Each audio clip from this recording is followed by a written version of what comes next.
छुअल चाहिए तोहरा के तू भगावेलुआ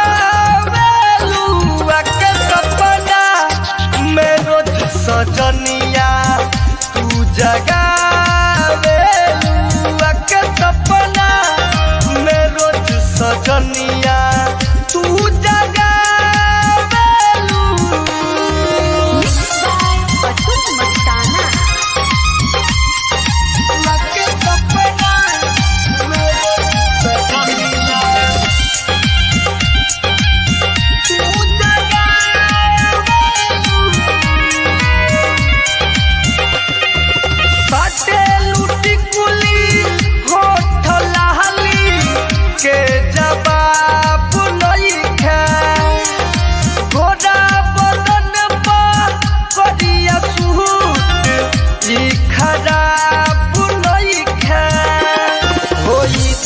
खराब नहीं खे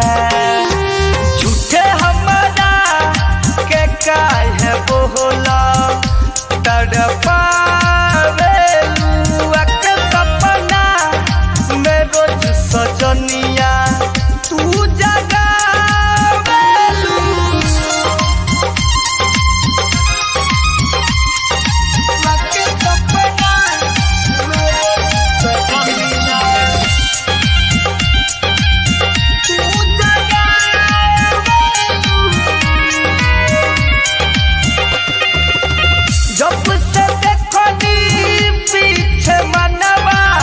तोहरे भागेला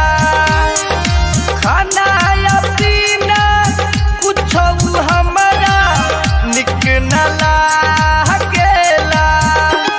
हो निक न लागेला हो बाहरी के काहे इतना तू सतावेलुआ के सपना में रोज धनिया तू जगावेलुआ के सपना में रोज सजनिया तू जगावेलु छुअल चाहिए तोहरा के तू भगावेलुआ के सपना में रोज सजनिया तू जगावेलुआ के सपना